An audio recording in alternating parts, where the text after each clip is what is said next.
నమస్తే, సనాతన ధర్మం ప్రేక్షకులకి స్వాగతం. మనతో పాటుగా ఒక అతిథి ఉన్నారు. ఆవిడే డాక్టర్ ఇనగంటి లావణ్య గారు.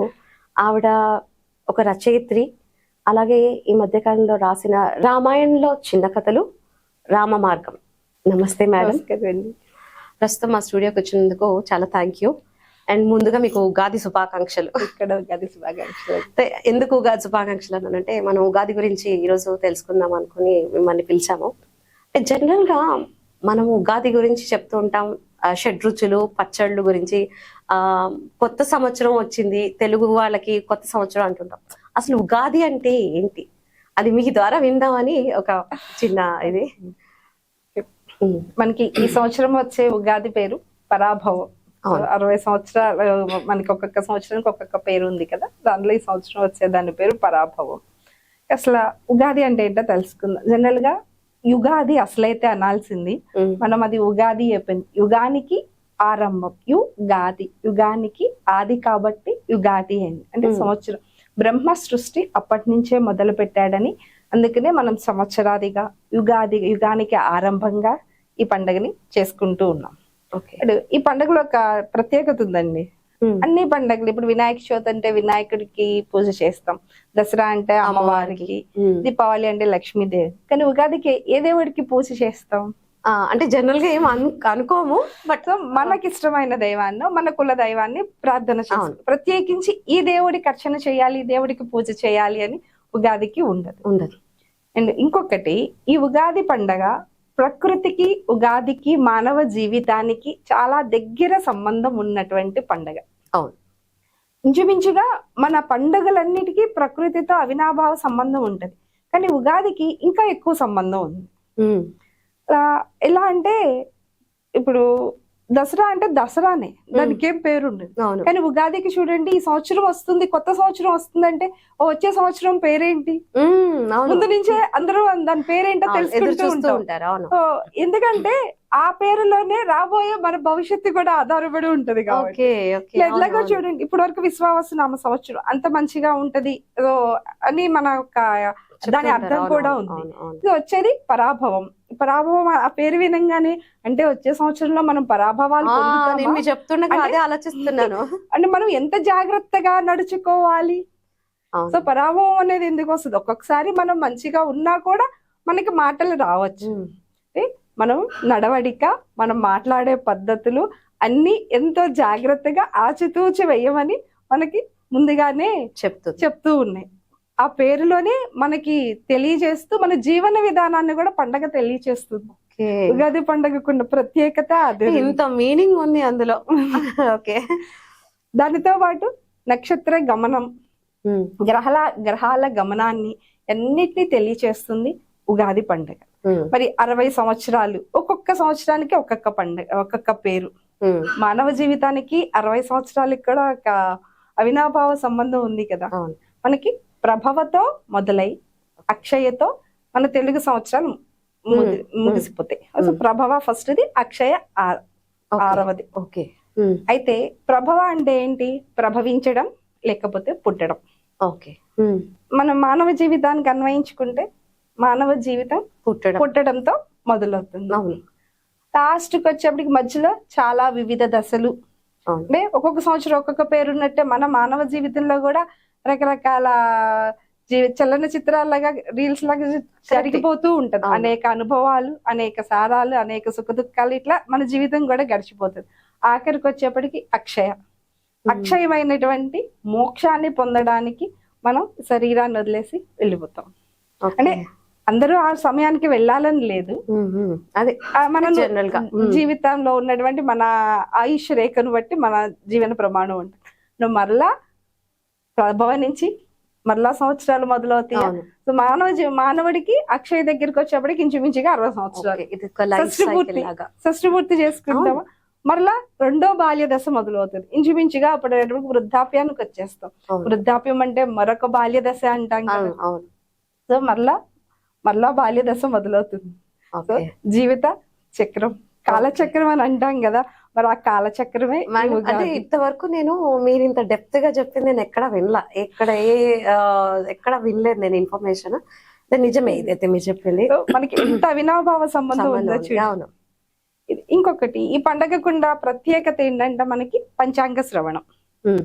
నిజంగా రోజు లేవంగానే ముందు అందరం ఇంట్లో దేవుడికి ప్రసాదాలు అవన్నీ చేసుకుంటే టీవీలో కానీ ఎక్కడన్నా ఎవరైనా చెప్తుంటే పంచాంగ శ్రవణం వినడానికి ఇష్టపడతాం.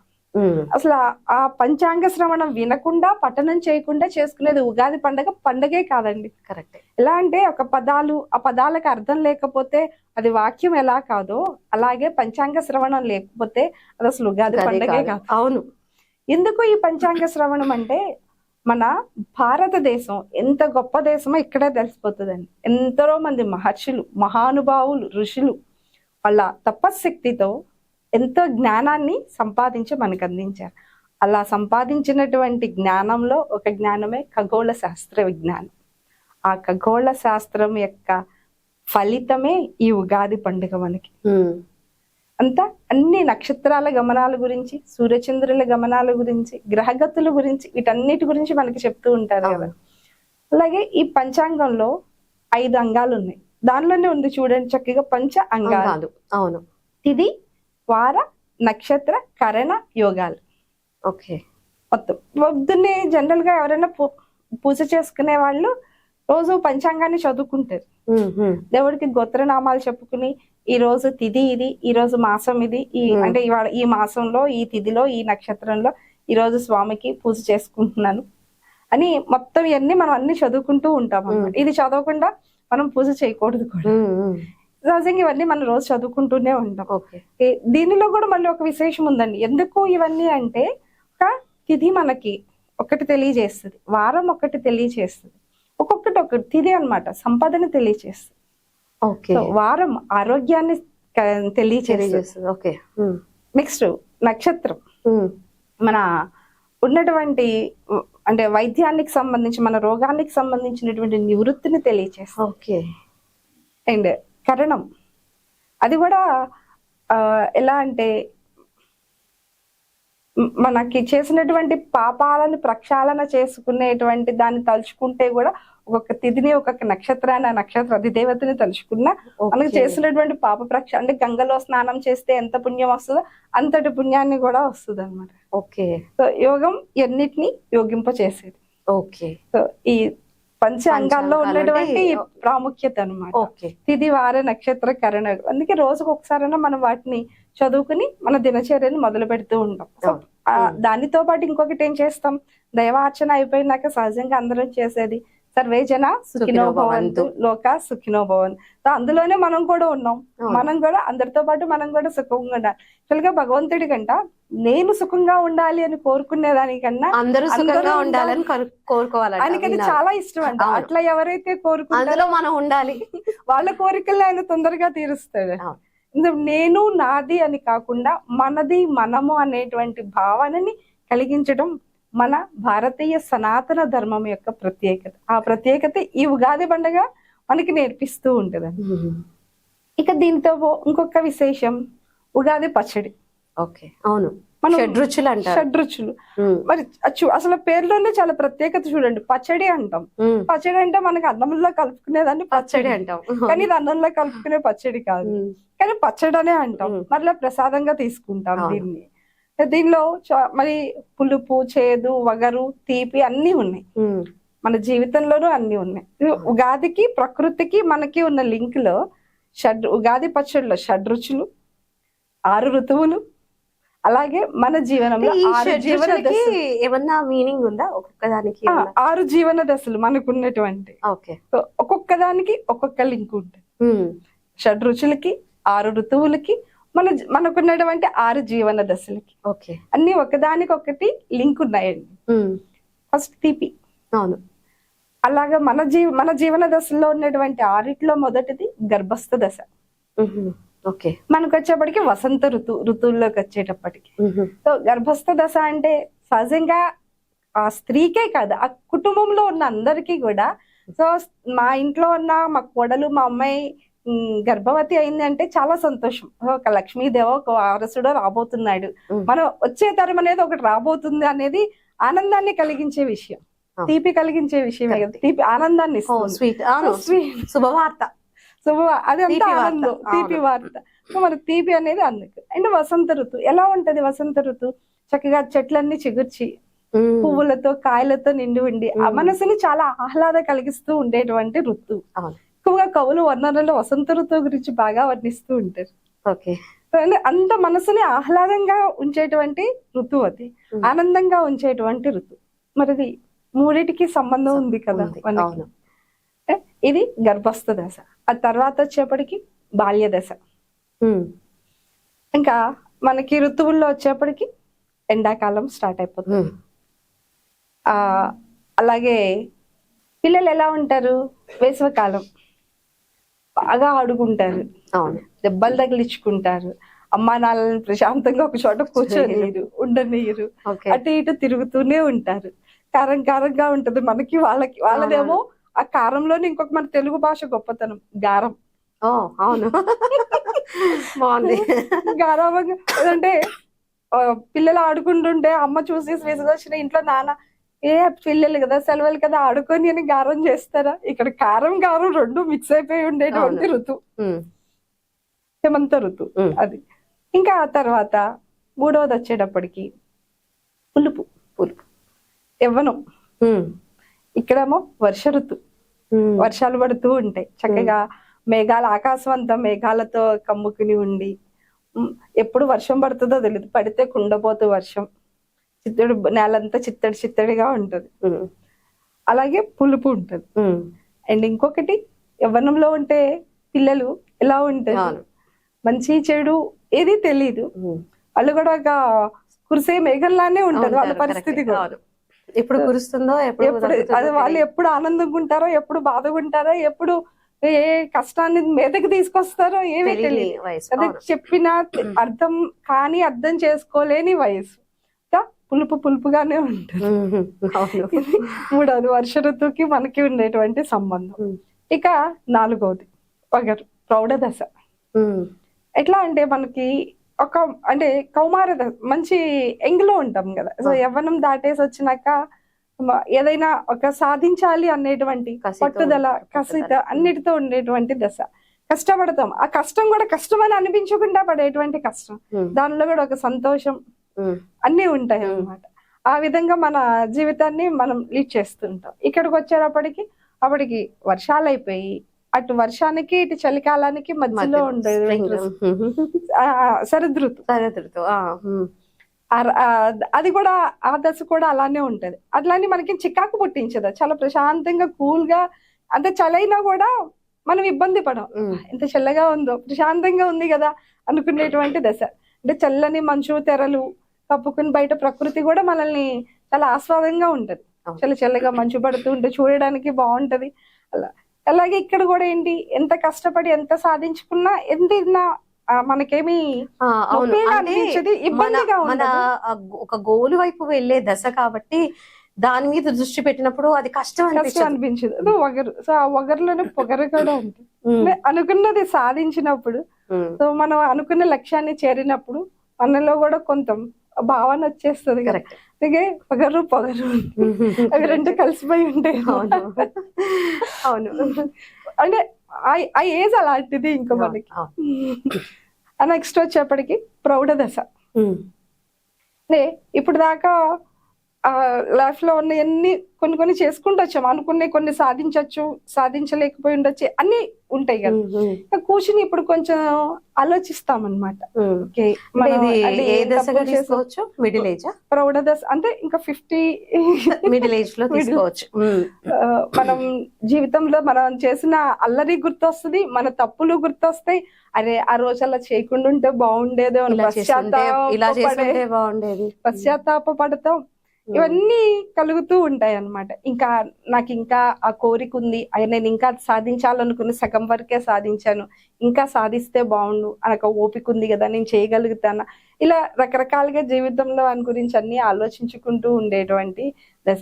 ఇంకొక రకంగా కూడా ఎలా చేస్తారంటే, ఇప్పుడు దాకా జీవితం చాలా గడిపేశాను తెలియకుండా, నా జీవితానికి అర్థం ఏంటి అనే ఆలోచన కూడా మొదలయ్యేటువంటి దశ ప్రౌఢ దశ. మనకి వచ్చేప్పటికి ఇంకా చలికాలం కూడా మొత్తం అయిపోదు, ఎండింగ్ లో ఉంటాం. అంటే మార్గశిర, పుష్యమాసాలు ఆ మాసాల్లో ఉంటాం. హేమంత ఋతువు అక్కడ ఉంటాం. ఓకే. చేదు చేదు అన్ని ఎక్కువగా గత జీవితం గురించి నెమరు వేసుకుంటూ ఉంటాం కదా. అలా పాస్ట్ జరిగిపోయిన సమయం గురించి, ఆ సమయంలో కూడా ఎక్కువ మనం సాధించిన దానికంటే ఎందుకో మరి ఆ వయసు ప్రభావమో ఏదో తెలియదు కానీ, అరే ఆ రోజు అలా చేయకుండా ఉండాల్సిందేమో, ఇలా చేసి ఉండాల్సిందేమో, అలా చేస్తే ఇంకా బాగుంటుందేమోనని ఒక జ్ఞాపకాలు వాటిని చేదులాగా అలా భావిస్తూ ఉంటాం కదా. చేదు తర్వాత వచ్చేప్పటికి వృద్ధాప్యం. ఇంకా నా జీవితానికి పరమార్థం ఏంటి? మానవుడిగా పుట్టాను, భగవంతుడు నన్ను పుట్టించాడు, పుట్టామా వచ్చామా పెరిగామా పోయామా అని కాదు కదా. నాకంటూ ఒక జీవితం ఉండాలి, నేనంటే ఇక్కడి నుంచి అన్న ఆధ్యాత్మికం వైపు అడుగులు వేయాలి అని భావించుకుంటూ అడుగు పెడుతున్న దశ. నేను ఇంకా ఎప్పుడు రాలిపోతానో తెలీదు, ఉన్నంత కాలం అన్నా కొంతన్నా ఆధ్యాత్మికం వైపు నడిచి ఎంతో కొంత జ్ఞానాన్ని పొంది ఈ జీవితాన్ని సార్థకం చేసుకుందాం అనుకునేటువంటి భావనతో ఉంటారు. అంటే కొంత ఉప్పుగా ఉండే ఒక నైరాస్య భావన కూడా కలుగుతూ ఉంటది. అది ఉప్పదనం, శిశిరం. ఇంకా రాలిపోయే దశకు వచ్చేసిన దశ కదా. ఎట్లా అయితే పండుడాకులు రాలిపోతాయో ఇది కూడా అంతే కదా. అలా శిశిర ఋతు మనకి యవ్వన దశ, సారీ వృద్ధాప్యం. బాగా చెప్పారు మేడం. నిజంగానే ఈ షడ్రుచులకిను లైఫ్ లో జర్నీకి కంపారిజన్ కానీ నిజంగా అది మీరు చెప్తారు నిజమే. అది ఒక్కొక్క దశకి ఒక్కొక్క మన రుచులు బాగా సరిపోయినాయి. ఇది మనకి ఇచ్చినటువంటి పెద్దలు ఉగాది పండుగను మనకి ఇలా చేసుకుని, అందుకే షడ్రుచులు జీవితంలో అన్ని మనం అనుభవించాలి కంపల్సరీ. ప్రతి ఒక్కరికి అనుభవిస్తారు. డబ్బులున్న వాళ్ళైనా ఎవరైనా ఏదైనా ధనవంతుడైనా కడు పీదవాడైనా జీవితంలో కష్టం సుఖం, ఆనందం దుఃఖం, బాధ విరహం అన్ని ఇది ఇట్లా ఏ ఒక్కటి లేకపోయినా ఆ లైఫ్ వృధానేనండి.